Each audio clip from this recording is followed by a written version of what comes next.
Bismillahirrahmanirrahim. Assalamualaikum warahmatullahi wabarakatuh. Nama saya Muhammad Atif bin Azizi. Nombor metrik 051614. Hari ini kumpulan kami akan membentangkan tajuk Dafi'us Suluk fil Hadis. Okey. Dalam Dafi' Fisiologi ada 4 perkara, yakni yang pertama ialah motif pemeliharaan diri, yang kedua motif kelangsungan hidup, yang ketiga pemacu hubungan kelamin, yakni seks, dan motif keibuan. Okey, apa itu motif fisiologi? Motif fisiologi ialah sebilangan motif fisiologi berkaitan dengan pemeliharaan diri dan beberapa berkaitan dengan kelangsungan hidup. Dorongan seksual, yakni pemacu hubungan kelamin, dan motif keibuan ini berkaitan dengan kelangsungan hidup. Motif biologi lain berkaitan dengan memeliharakan diri. Beberapa hadis Nabi Muhammad SAW telah menunjukkan beberapa motif fisiologi yang termasuk dalam kedua-dua jenis motif ini. Okey, yang pertama ialah motif pemeliharaan diri. Hadis Rasulullah SAW merujuk kepada beberapa motif pemeliharaan diri yang penting, seperti kelaparan, dahaga, keletihan, haba dan juga motif sejuk. Sebelum ini, satu kenyataan keperluan fisiologi asas manusia yang paling penting ialah manusia memerlukan makanan untuk memenuhi motif kelaparan, air untuk memuaskan dahaga, dan kediaman melindungi mereka daripada pertukaran cuaca dan dari kemudaratan haba dan sejuk yang melampau, serta melindunginya daripada kemudaratan musuh dan pemangsa, serta tempat berehat dari masalah. Seterusnya, akibat ketidakseimbangan dalam keseimbangan organik dan kimia badan yang dikenali dalam kajian fisiologi dan psikologi moden sebagai homeostasis biobalance. Kajian eksperimen baru-baru ini telah menunjukkan bahawa kekurangan beberapa nutrien penting dalam badan berlaku dalam jenis tertentu. Daripada perkara ini, Nabi Muhammad SAW merujuk dalam ucapan Ikramah tentang Ibnu Abbas dengan berkata, Nabi Muhammad SAW kembali sebagai seorang lelaki dan dia berkata, "Apa yang kamu inginkan?" Beliau berkata, "Barang siapa yang mempunyai roti, hendaklah dia mengirimkan kepada saudaranya." Dan kemudian dia berkata, "Jika pesakit mengidam sesuatu, salah seorang daripada kamu harus memberi makan kepadanya." Okey. Seterusnya yang kedua ialah dafi'an baqa' an-naw', iaitu motivasi kelangsungan hidup. Dua dorongan fisiologi yang menjalankan tugas kelangsungan hidup jantina adalah dorongan seksual dan motif keibuan. Yang ketiga ialah dafi'un jinsi, yakni pemacu hubungan kelamin, yakni seks.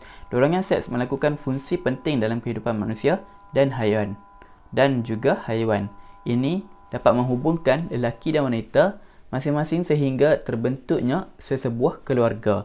Pembiakan berlaku, generasi berjaya dan jantina maupun lelaki atau perempuan. Ayat yang berkaitan dengan fungsi pemacu seks dalam kelangsungan hidup, yakni Allah berfirman dalam surah An-Nahl ayat 72 yang bermaksud, "Dan Allah menjadikan bagimu pasangan, yakni suami dan isteri dari jenis kamu sendiri, dan menjadikan anak dan cucu bagimu dari pasanganmu, serta memberimu rezeki dari yang baik. Mengapa mereka beriman kepada yang batil dan mengingkari nikmat Allah?"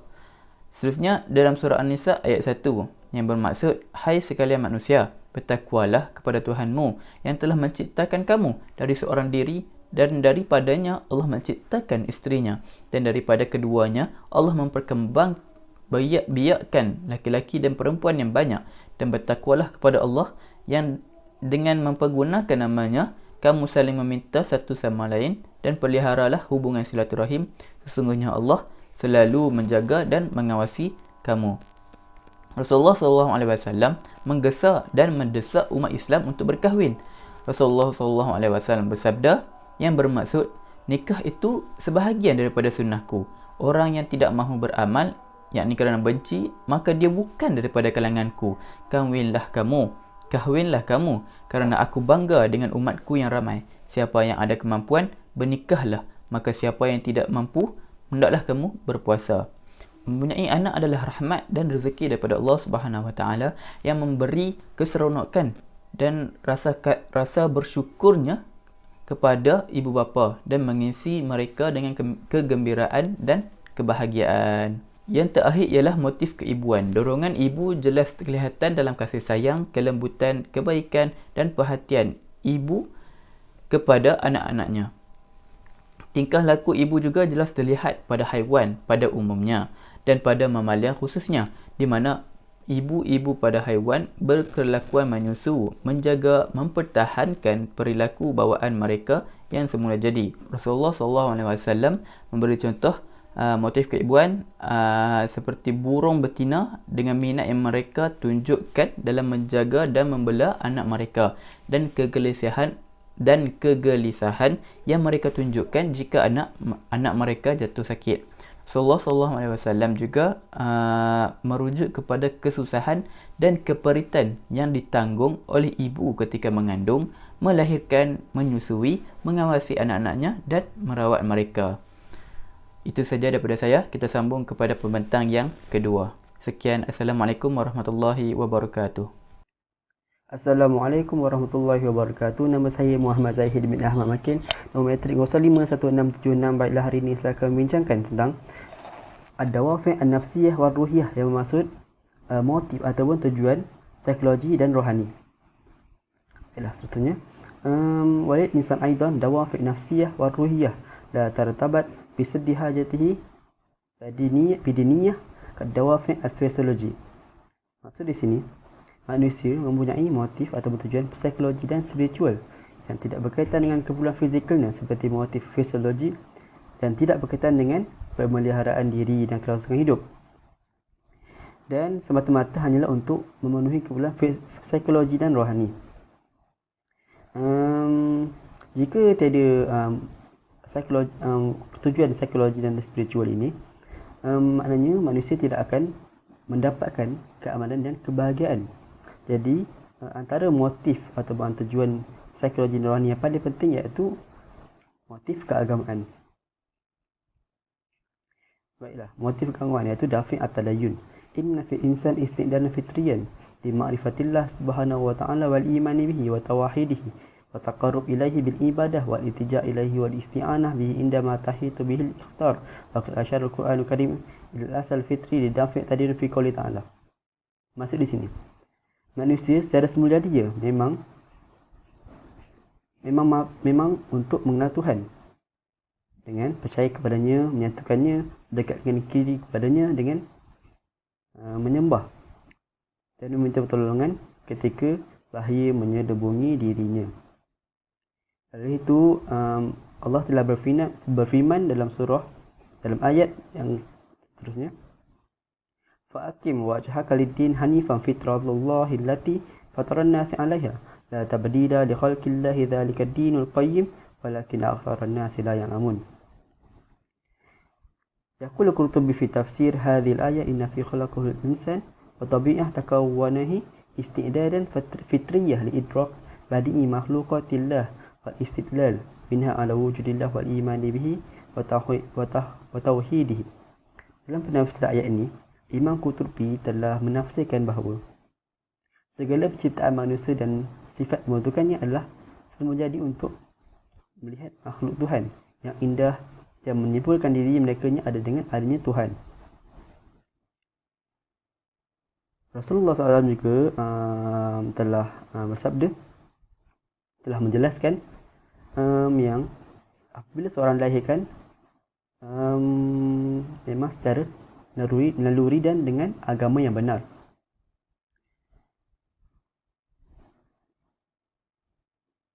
Fi hadhihi hadha al-hadith baina Rasul alaihi salatu wasalam anna tuflu yulad al-fitrah wa hiya dinul hanif ghairu an tuflu ta'athir bi sulukil walidain bi awamil at-tarbiyah wa thaqafah allati yansha'a fiha. Dalam hadis tersebut Rasulullah SAW menjelaskan lagi bahawa seorang anak itu dilahirkan mengikut fitrah yang merupakan agama yang benar dan suci. Tapi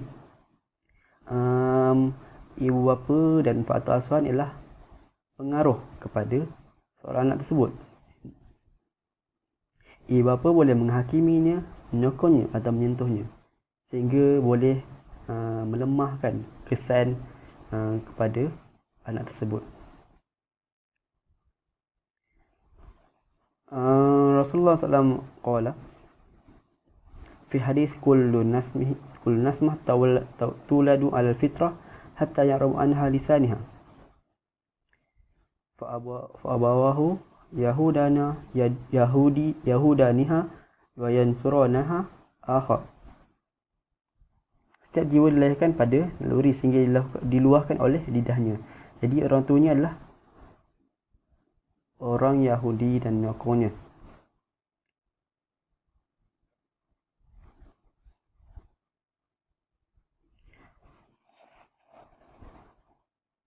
Usahnya. Baiklah, yang seterusnya fatifal idzan yuladu wa fihi istidad fitri lil iman billahi wa tauhidihi ghairu an hadha istidad al-qutri yahtaju ila ma yazharuhu wa yanamihu min ta'lim wa tawjih wa irsyad min al-ifrad alladhina ya'nawna bi tarbiyah at-tuflu. Waqad bayyin ahadithani wa nabawiyyani alladhani ذكرنا هم سابق عن هذه التربية قد توجه الطفل إلى تعلم الدين الإسلامي أو الدين اليهودي أو الدين المسيحي فالدين إذن فيه أساس فطري والفطرة التي يولد عليه الإنسان. Jadi di sini seorang anak itu dilahirkan semua jadinya untuk mempercayai Allah dan tauhidnya. Namun kesediaan ini memerlukan apa yang ditunjukkan dengan perkembangan dari segi pendidikan, arahan dan bimbingan dari individu yang prihatin dalam membesarkan anak tersebut. Dua hadis yang disebutkan tadi mengarahkan anak itu untuk belajar mengikut apa yang diajar oleh ibu dan bapanya atau pengasuhnya. Yakni kalau belajar agama Islam, maknanya dia akan jadi Islam. Kalau belajar agama Yahudi, dia akan menjadi orang Yahudi. Ataupun kalau diajar oleh agama Kristian, maknanya dia akan jadi Kristian. Oleh itu, agama mempunyai dasar bawaan atau pengaruh yang merupakan naluri di mana seseorang itu dilahirkan mengikut persekitaran tempat seseorang dibesarkan. Baiklah. Seterusnya, wa yamilu mu'zam an-nas adah ila tanafus fi dunya wa ma fiha min arad zail. Fahum yatanafasun fi jam'ul amwal wa imtilak al-aradi wal aqarat kama yatanafasun fil husul ala syahrah wal jah. Jadi di sini sebilangan besar orang cenderung untuk bersaing di dunia ini. Bersaing untuk apa?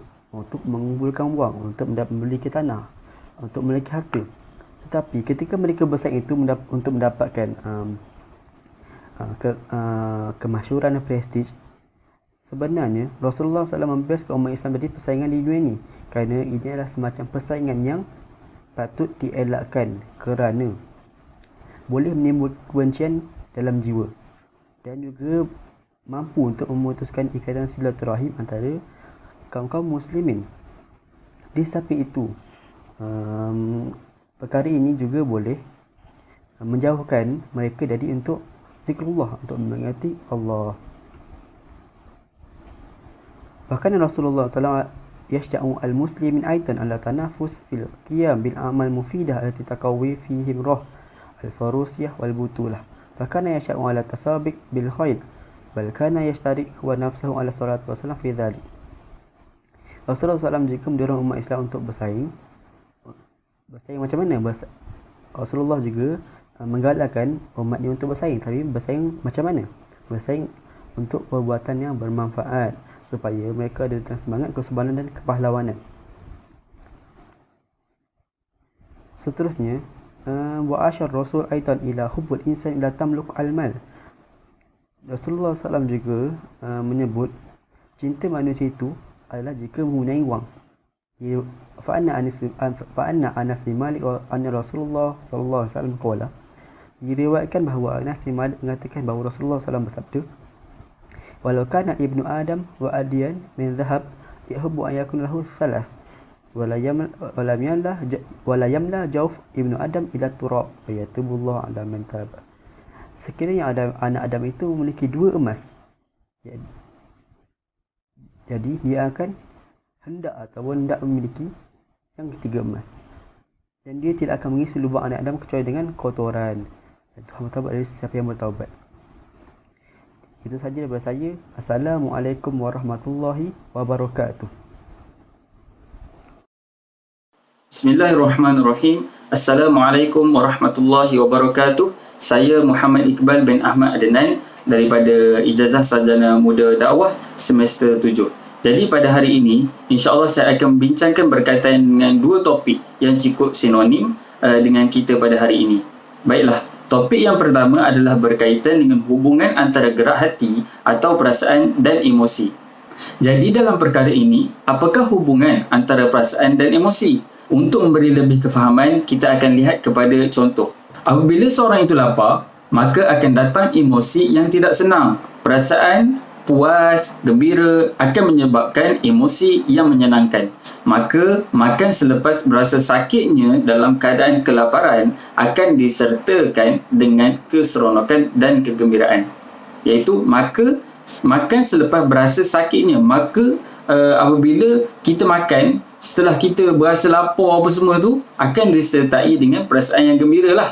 Okey, di sini kita dapat lihat bahawa kelaparan mengganggu emosi seseorang, dan apabila kenyang, maka perasaan ataupun gerak hati seseorang itu akan gembira. Ini adalah hubungan antara gerak hati iaitu ataupun perasaan dan juga emosi.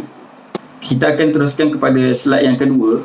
Okey, dalam hadis ini adalah berkaitan dengan doa supaya menjauhkan dari kelaparan. Okey, berdasarkan daripada hadis ini menunjukkan bahawa emosi yang mengiringi kelaparan, dan orang-orang yang lapar akan rasa sakit. Kelaparan itulah berasa terganggu, perasaan terganggu dan juga derita yang boleh mengubahkan emosi seseorang tu. Okey, dalam hadis yang kedua, yang hadis dia innallaha tabaraka wa ta'ala yaqulu shaum li wa ana ajri bihi.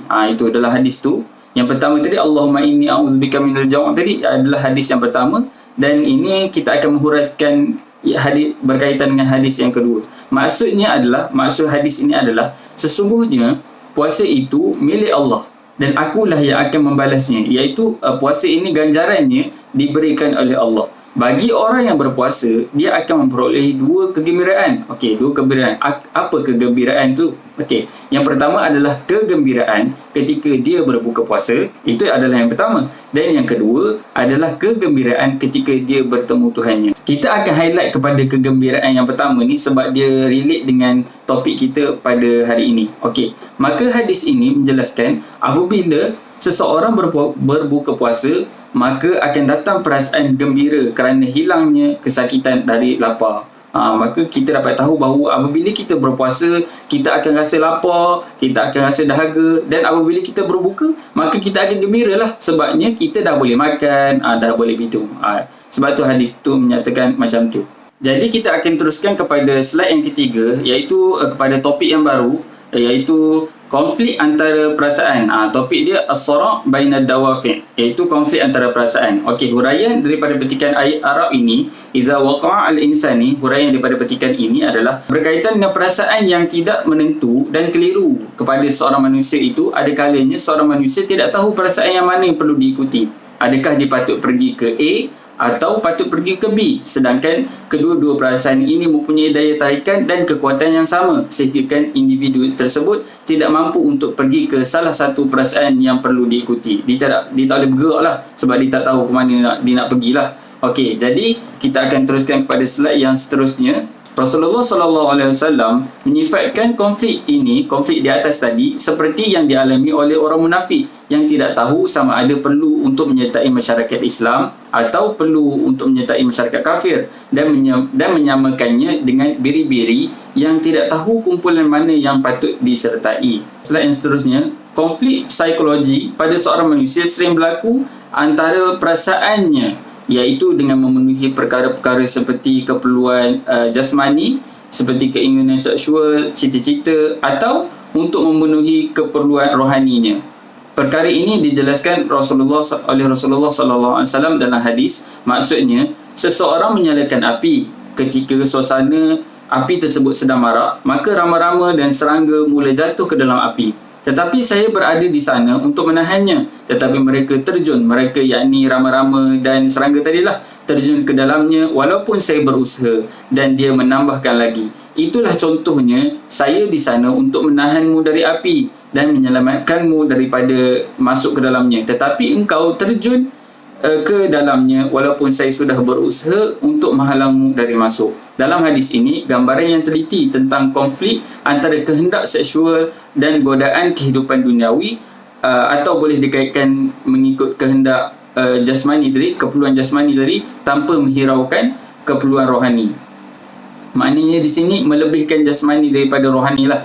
Okey, slide yang seterusnya, berdasarkan kepada konflik ini, Nabi SAW memberi amaran kepada orang-orang yang beriman supaya tidak terperangkap dalam keinginan dan keseronokan mereka, terutamanya keinginan seksual, dan memberi amaran kepada mereka supaya tidak terpersona dengan golongan wanita. Nabi SAW bersabda, sesungguhnya dunia ini manis dan menghijau, yakni lazat dan nyaman, dan sesungguhnya Allah itu menjadikan engkau semua sebagai pengganti di bumi, maka itu Dia akan melihat apa-apa yang engkau lakukan. Oleh kerana itu, maka takutilah harta dunia dan takutilah pula tipu daya kaum wanita, sebab sesungguhnya pertama-tama fitnah yang berlaku di kalangan kaum Bani Israel adalah dalam persoalan kaum wanita.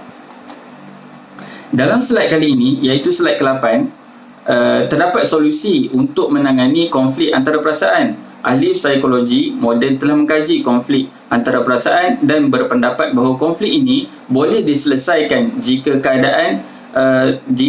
keadaan berlaku sesuatu yang boleh menguatkan salah satu perasaan lemah menjadi kuat. Okey, kita akan lihat contoh agar lebih fahamlah. Okey, seseorang pelajar, ni contoh dia. Seorang pelajar yang ada peperiksaan yang penting dan beliau ingin melakukan persiapan terhadap peperiksaan tersebut. Tetapi beliau juga boleh bermain, bersosial dan lain-lain. Boleh buat perkara lain lah. Dia ada periksa dan dia juga boleh buat perkara lain. Okey, dalam keadaan ini, seseorang, individu yang lain perlu hadir untuk menguatkan keinginannya, sama ada persediaan untuk menghadapi peperiksaan atau bermain, bersosial dan lain-lain. Maka di sini, keberadaan seseorang untuk menyokongnya adalah penting untuk membuatkan keputusan yang tepat. Namun, perkara ini juga boleh terjadi dari sudut yang positif dan juga negatif. Okey, slide yang ke-9.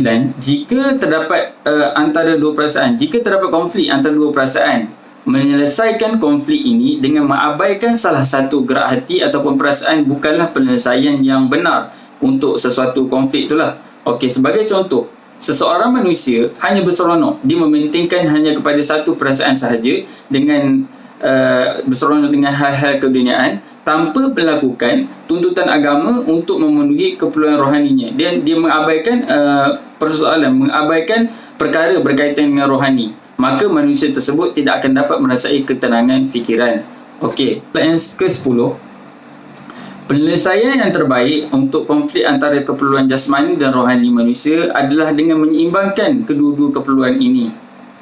Jelas dari perkara ini bahawa Islam menyuruh kesederhanaan dalam memuaskan kedua-dua perasaan fisiologi, psikologi dan rohani kita. Walau bagaimanapun, kadang-kadang dua perasaan atau lebih mungkin bercanggah begitu kuat sehingga sukar untuk seorang tersebut membuat keputusan mereka. Okey, slide yang terakhir sekali. Dalam kes sedemikian, manusia mempunyai keupayaan untuk mengawal salah satu perasaan dan menangguhkan perasaan yang lain untuk sementara waktu.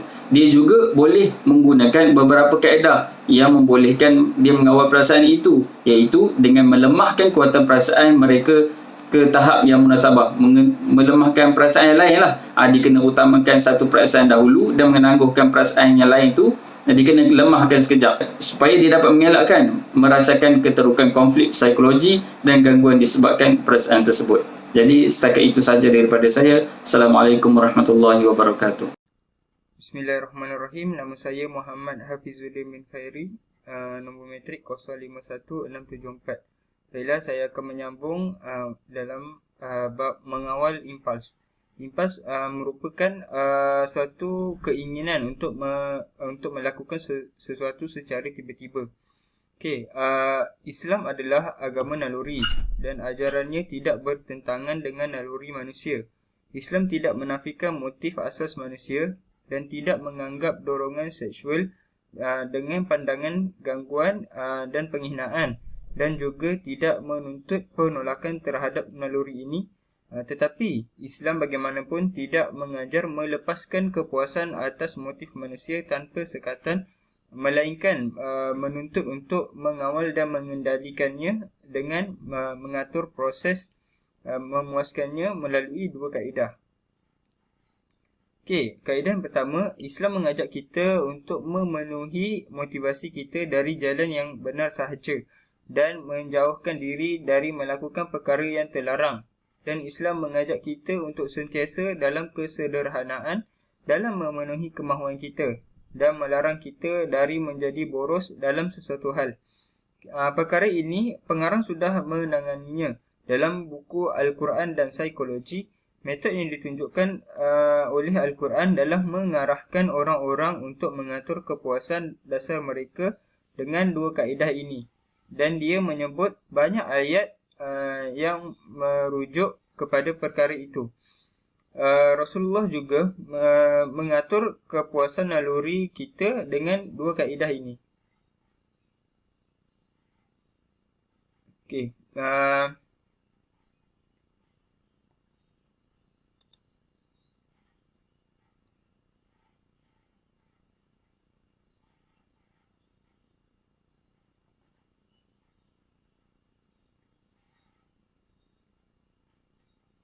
Okey, pertama peraturan dengan kepuasan halal. Okey, Rasulullah SAW meminta untuk memenuhi motif kita dengan jalan yang sah dan untuk menghindari memuaskannya dengan jalan yang dilarang. Daripada Abu Hurairah radhiyallahu anhu bahawa Rasulullah SAW bersabda, "Wahai manusia, Tuhan yang Maha Kuasa itu baik dan tidak menerima apa-apa kecuali yang baik. Dan Tuhan yang Maha Kuasa memerintahkan orang-orang yang beriman untuk melakukan apa yang diperintahkan oleh para utusan. Sehingga Allah yang Maha Kuasa berfirman, maksudnya, wahai para rasul, makanlah yang baik dan buat yang baik. Dan yang Maha Berkuasa berfirman, wahai orang-orang yang beriman, makanlah barang-barang yang baik yang telah kami sediakan untukmu. Lalu dia menyebutkan lelaki itu memperpanjang perjalanannya yang kusut dan berdebu sambil menghulurkan tangannya ke langit. Ya Allah, Ya Allah. Dan makanannya dan ketika makanannya yang haram, minumannya yang haram, pakaiannya yang haram, dan dia memberi makan untuk yang haram. Jadi bagaimana Allah ingin mengabulkannya? Okey, daripada Khawla Al-Insyirah Al-Ansariyah radhiyallahu anhu berkata, saya mendengar Rasulullah SAW bersabda, jika manusia mencari rezeki Tuhan secara haram, mereka ditempatkan dalam api neraka pada hari kiamat. Okey, dalam hadis ini jelas dilarang untuk memenuhi motif memiliki harta secara haram dan tanpa cara yang dibenarkan dan sah, dan itu termasuk bagi mereka yang melakukannya dengan siksaan api neraka. Okey, daripada Nu'man bin Bashir bahawa Rasulullah SAW bersabda, sesungguhnya perkara yang halal itu terang dan jelas, dan sesungguhnya perkara yang haram itu terang jelas. Dan di antara keduanya perkara tersebut ada perkara-perkara syubhah yang kesamaran yang kebanyakannya orang tidak mengetahuinya. Barang siapa yang menjaga perkara syubhah, maka sesungguhnya dia telah membersihkan agamanya dan maruah dirinya. Dan barang siapa yang jatuh dalam perkara syubhah, maka dia telah jatuh dalam perkara haram. Umpama seorang pengembala yang mengembala di sekeliling kawasan larangan, dibimbangi dia akan menceroboh masuk ke dalamnya. Ketahuilah bahawa setiap raja ada sempadan, dan sesungguhnya sempadan Allah itu ialah perkara yang diharamkannya. Okay, dalam hadis ini, seperti dalam dua hadis sebelumnya, Rasulullah SAW meminta untuk memenuhi motif sesuatu mengikut jalan yang dibenarkan, dan melarang untuk memuaskannya di jalan yang dilarang, atau bahkan pada apa yang disyaki dilarang. Dan Rasulullah SAW menyebut dalam hadis yang lain, yang memuaskan motif mengikut jalan yang dilarang atau tidak selari dengan kenyataan iman dan tidak termasuk dari orang yang imannya suci dan benar.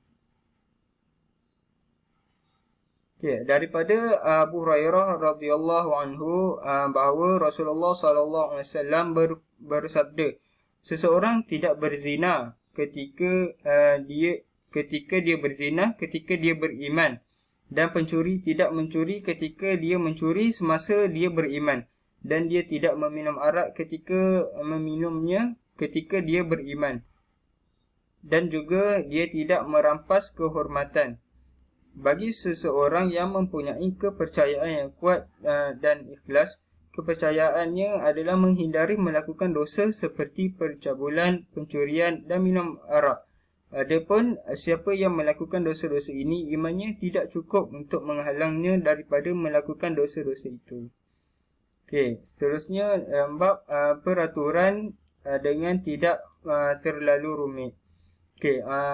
Selain seruan untuk tidak memenuhi motif kecuali melakukan melalui jalan yang sah, Rasulullah SAW juga meminta kesederhanaan dalam memuaskannya dan melarang pemborosan dalam hal ini, yang menegaskan larangan pemborosan dalam motif ini. Allah berfirman dalam Al-Quran yang bermaksud, wahai anak-anak Adam, pakailah pakaian kamu yang indah, berhias pada tiap-tiap kali kamu ke tempat ibadat atau mengerjakan solat. Dan makanlah serta minumlah, dan jangan pula kamu melampau. Sesungguhnya Allah tidak suka akan orang-orang yang melampaui batas. Dan banyak hadis datang daripada Rasul yang mengesahkan larangan Al-Quran ini atas kepuasan motif yang berlebihan. Diriwayatkan dari Abu Dzar bahawa Nabi SAW bersabda, makanlah, minumlah dan berpakaian dan bersedekah tanpa pemborosan atau khayalan. Daripada Muqdam bin Mu'ad Yakrib bahawa Rasulullah SAW bersabda, seorang lelaki tidak mengisi semangkuk perkara buruk dari perutnya. Sebagai anak Adam, pemakan yang membuat pembahagian. Jika itu tidak dapat dielakkan, maka sepertiga untuk makanannya, sepertiga untuk minumannya, dan yang ketiga untuk dirinya.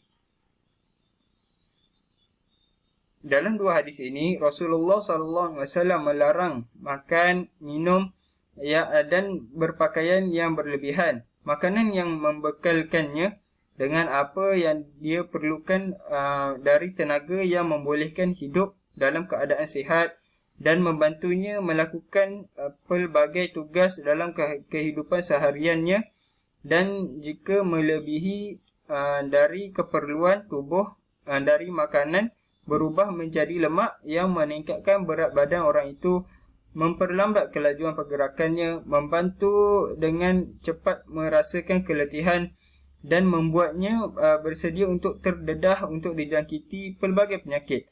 Dan dari situ kebijaksanaan muncul dari Al-Quran dan larangan Nabi untuk makan berlebihan, dan dari Rasulullah SAW menasihati para sahabatnya untuk menghindarinya. Daripada Abu Hurairah radhiyallahu anhu bahawa Rasulullah SAW telah bersabda, makanan 2 cukup untuk 3 orang, dan makanan 3 cukup untuk 4 orang. Dalam hadis lain yang berkenaan dari Jabir radhiyallahu anhu, makanan 2 cukup untuk 4, dan makanan 4 cukup untuk 8. Rasulullah SAW Rasulullah SAW merujuk kepada kesan buruk dari makan berlebihan. Abu Sa'id radhiyallahu anhu meriwayatkan sebuah hadis panjang mengenai kewibawaan Nabi SAW, di mana dia mengatakan seperti berikut. Semua yang tumbuh pada musim bunga membunuh biji atau menyakitkan. Dalam hadis ini Rasulullah SAW menyebutkan kesan buruk makan terlalu banyak terhadap kesihatan. Jika dia mengatakan bahawa apapun air di mana mata air mengalir yang merupakan sungai atau sungai kecil bermunculan dengan membunuh kesalahan, iaitu bengkak akibat terlalu banyak makan, iaitu mendekati kebinasaan dan bahaya kepada manusia. Makan terlalu banyak diakui dalam komuniti perubatan ini jelas dari kebijaksanaan berpuasa yang Allah SAW yang Allah Subhanahu Wa Taala mahukan kepada manusia sebulan manusia berpuasa sebulan setiap tahun, di mana sistem pencernaan mereka beristirahat dan tubuh mereka menyingkirkan lemak dan lemak yang berlebihan yang berbahaya bagi kesihatan. Baiklah, seterusnya dalam topik kawalan dorongan nafsu syahwat terhadap lawan jenis. Dorongan seksual adalah salah satu motif fisiologi bawaan yang kuat yang berkeras untuk mencari kepuasan, terutamanya terhadap remaja. Ketika manusia berpuncak kekuatan, daya hidup dan aktivitinya. Dalam usaha mengatasi dan menentang dorongan ini, tidak ada keraguan bahawa perkahwinan awal adalah kaedah terbaik untuk menghilangkan desakan dorongan seksual dan konflik psikologi yang ditimbulkannya. Walau bagaimanapun, banyak orang muda tidak dapat berkahwin lebih awal kerana alasan ekonomi dan sosial, dan dalam hal ini pemuda dapat mengurangkan dorongan seksual dengan mengikuti beberapa kaedah, termasuk sukan yang membuang sebahagian besar tenaganya yang melemahkan dorongan seksual. Juga termasuk puasa yang menyebabkan kelemahan nafsu seksual kerana kekurangan makanan di satu pihak dan kerana keasyikan pemuda itu ketika berpuasa dengan beribadah, berzikir dan memuji Allah di sisi lain. Rasulullah SAW mendesak orang muda untuk berkahwin, dan siapa pun tidak boleh Rasulullah SAW dan sesiapa pun Rasulullah SAW menyarankan agar berpuasa. Daripada Abdullah bin Mas'ud bahawa Rasulullah SAW bersabda, "Wahai anak-anak muda, siapa pun di antara kamu yang mampu bernikah, hendaklah dia menikah. Kerana itu lebih tertutup mata dan menjaga kemaluan. Dan barang siapa yang tidak mampu, dia mesti berpuasa." Baiklah, seterusnya dalam bab mengawal dorongan pencerobohan. Rasulullah SAW mendesak umat Islam dalam banyak hadis untuk mengawal motif pencerobohan dan melarang mereka mengganas terhadap saudara-saudaranya yang beragama Islam, menyerang dan mencederakan mereka, sama ada bahaya ini adalah fizikal dengan memukul atau menumpahkan darah dan membunuh, atau penyalahgunaan ini adalah kutukan dan fitnah secara lisan, atau ejekan dan penghinaan, atau dengan memarahi, atau dengan mengesan dan mengungkap rahsia orang. Baginda SAW juga menyarankan perdamaian dan rahmat kepadanya, juga daripada menyakiti orang dengan menipu mereka dan memakan wang mereka secara haram. Daripada Ibnu Abi Layla, dia berkata, "Para sahabat Rasulullah SAW memberitahu kami bahawa mereka berjalan bersamanya sehingga salah seorang mereka tertidur dan beberapa dari mereka pergi ke tali yang dengannya, jadi dia mengambilnya, jadi dia pening." Dan Rasulullah SAW bersabda, "Tidak dibenarkan bagi seorang Muslim untuk menakut-nakutkan seorang Muslim."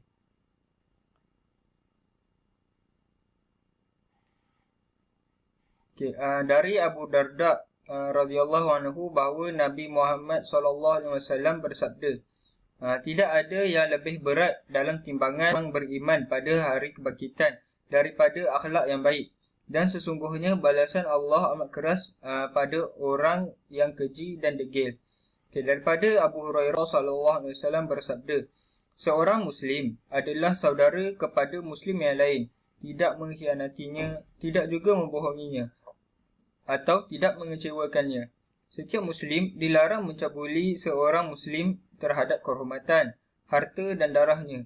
Ketakwaan ada di sini, menurut seorang lelaki yang jahat untuk menghina saudara Muslimnya. Dorongan untuk memiliki. Dengan dominasi motif pemilikan terhadap kebanyakan orang, mereka tanpa henti memiliki harta, tanah, lembu, kuda, perabot, barang antik dan lain-lain yang cenderung dimiliki oleh kebanyakan orang pada zaman sekarang. Kesetiaan seseorang untuk mengumpulkannya dan keprihatinannya yang tinggi terhadapnya dapat mengalihkan perhatian dari mengingati Allah SWT, dan kekurangannya dapat menghalangnya daripada membelanjakan kepada jalan Allah, dari membayar zakat dan dari bersedekah kepada orang miskin dan yang memerlukannya. Dan disebabkan tidak bersedekah kepada orang miskin dan yang memerlukan akan diazab dengan siksaan yang menyakitkan. Allah Subhanahu wa taala berfirman yang bermaksud, dan ingatlah orang-orang yang menyimpan emas dan perak serta tidak membelanjakannya pada jalan Allah, maka khabarkanlah kepada mereka dengan balasan azab siksa yang tidak terperi sakitnya. Seterusnya Allah juga berfirman yang bermaksud, dan belanjakanlah, yakni dermakanlah sebahagian dari rezeki yang kami berikan kepada kamu sebelum seseorang dari kamu sampai ajal padanya, kalau tidak maka ia, yakni pada saat itu, akan merayu dengan katanya, wahai Tuhanku, alangkah baiknya kalau engkau melambatkan kedatangan ajal matiku ke suatu masa yang sedikit sahaja lagi, supaya aku dapat bersedekah dan dapat pula aku menjadi dari orang yang soleh.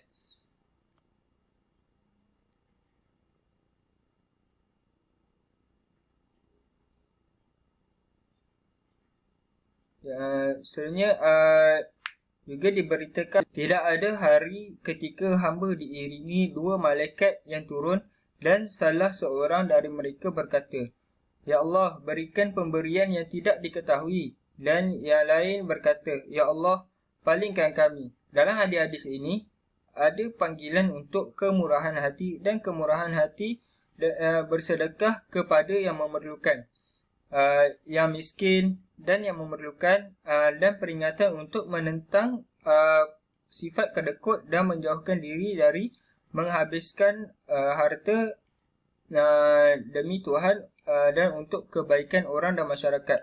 Rasulullah SAW mengingatkan bahawa membelanjakan wang untuk tujuan amal tidak akan merendahkannya, melainkan membawa kepada ganjaran. Daripada Abu Hurairah radhiyallahu anhu, Rasulullah SAW telah bersabda, amal tidak berkurang dari harta, iaitu daripada hadis. Juga diberitakan dari baginda SAW, Tuhan yang Maha Kuasa berfirman, luangkan tempat yang dibelanjakan oleh Adam untukmu. Maksudnya, jika seseorang membelanjakan kebaikan, Allah yang Maha Esa akan meluaskan rezekinya. Dari sini jelas bagi kita dari semua hadis kenabian yang mulia ini, telah kita sebutkan sebelumnya bahawa Rasulullah SAW menyeru umat Islam untuk mengawal dorongan untuk memiliki, dan dia mengajar mereka bagaimana mengendalikannya dengan mengarahkan dan mendesak mereka untuk membawa keluar tingkah laku yang bertentangan dengan pemilikan dan kekurangan, iaitu membelanjakan, mengorbankan dan memberikan. Dan kepadanya SAW, dia menghendaki mereka dalam tingkah laku ini dengan keinginan yang kuat untuk mendapat pahala yang besar di dunia dan di akhirat. sehingga cinta kesepakatan, pengorbanan dan pemberian memberikan kekuatan di dalamnya dan melemahkan dalamnya kecenderungan untuk memiliki kekurangan dan mementingkan diri sendiri. Dengan kaedah ini yang merupakan perlakuan tingkah laku terhadapnya, Rasulullah SAW dapat mengajar para sahabat untuk mengawal kemahuan diri. Sekian sahaja daripada saya. Wabillahi taufiq wal hidayah. Wabarakatuh. Assalamualaikum warahmatullahi taala wabarakatuh. Nama saya Izfikri bin Abdul Halim, nombor metrik 050731. Baik, saya akan membentangkan tentang inhirafud dafi', yakni gerak hati yang terpesong.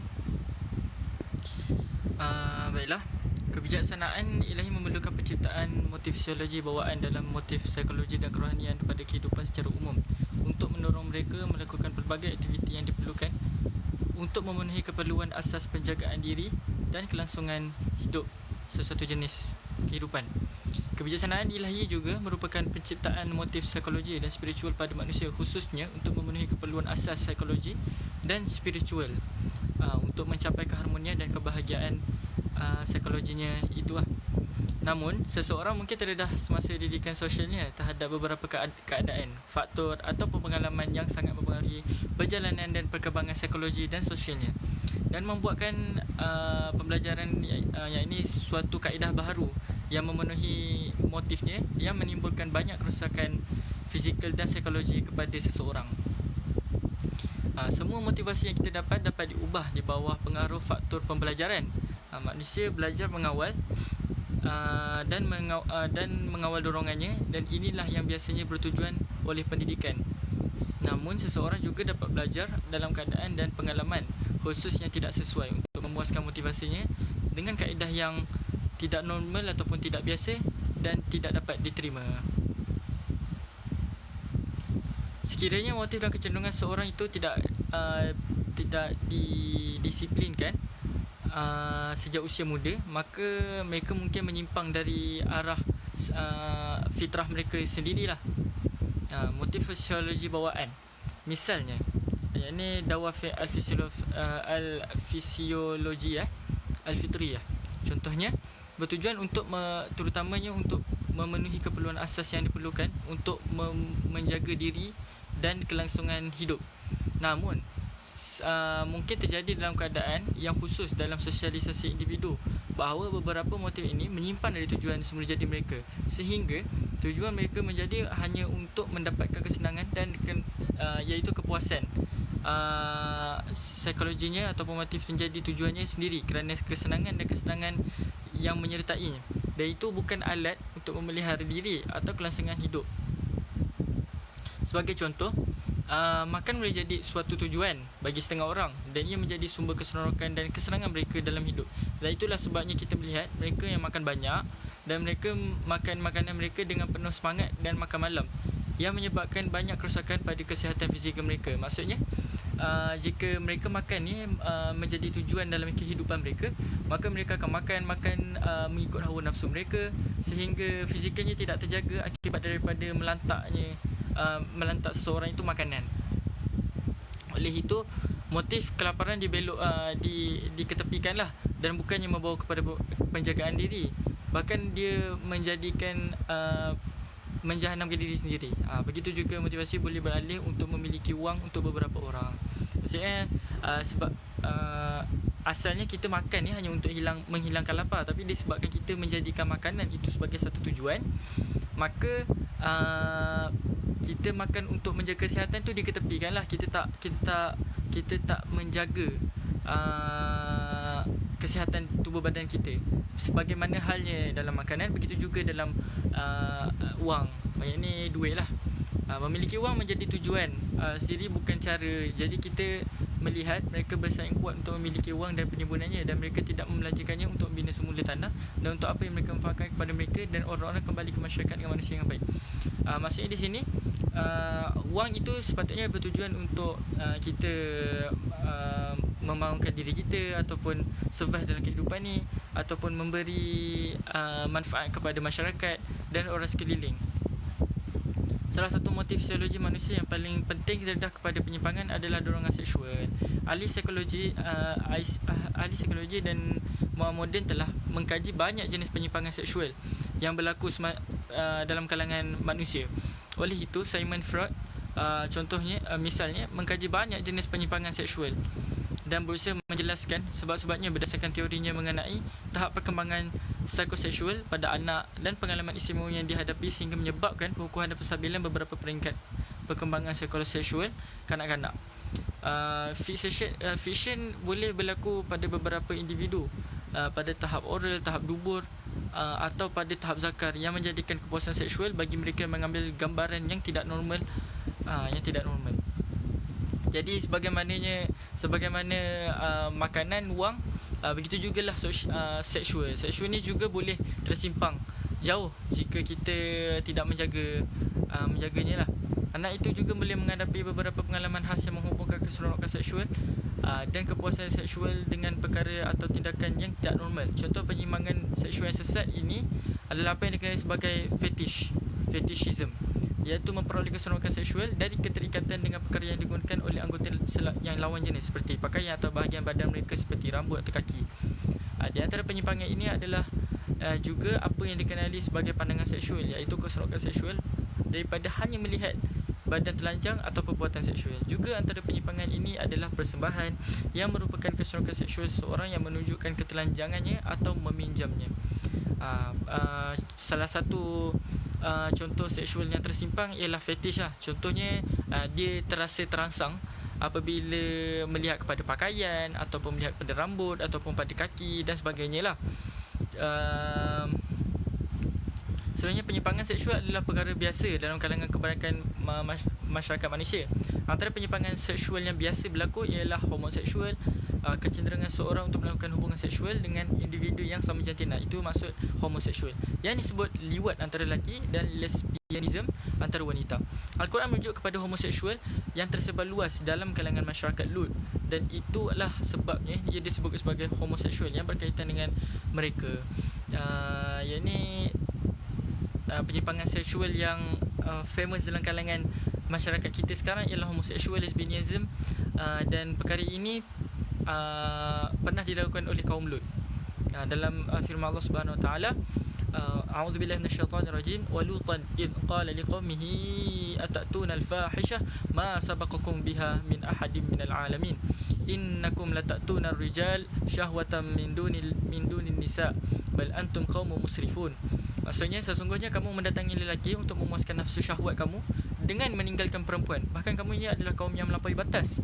Dan Nabi Lut juga ingatlah ketika ia berkata kepada kaumnya, patutkah kamu melakukan perbuatan yang keji yang tidak pernah dilakukan oleh seorang pun dari penduduk di alam sebelum kamu.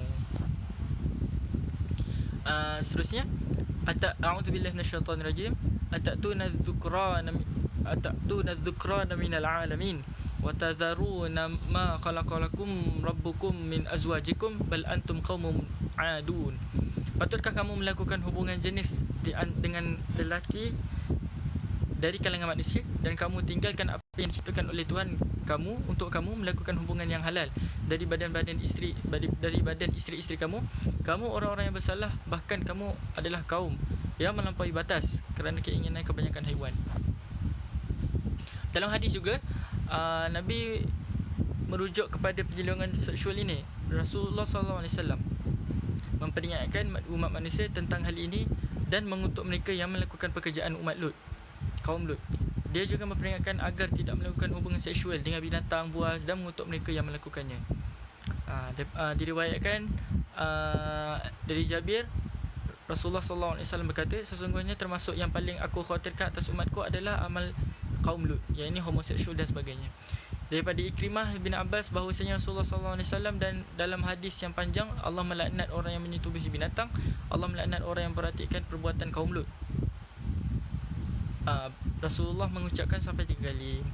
Sekali, dan Rasulullah melarang begitu juga dengan lelaki yang menyerupai perempuan dan penyerupaan perempuan dengan lelaki. Daripada Ibnu Abbas radhiyallahu anhu, Rasulullah SAW melaknat laki-laki yang keperempuanan dan wanita yang kelaki-lakian. Dan riwayat lain, Rasulullah melaknat orang-orang lelaki yang menyerupai wanita dan orang-orang perempuan yang menyerupai lelaki. So itu saja daripada saya. Sebagai kesimpulan, kita seharusnya menjagalah tabiat kita, fitrah kita agar tidak menyeleweng daripada yang sepatutnya yang Al-Quran dan syariat landaskan. Wallahu a'lam bissawab. Assalamualaikum warahmatullahi taala wabarakatuh.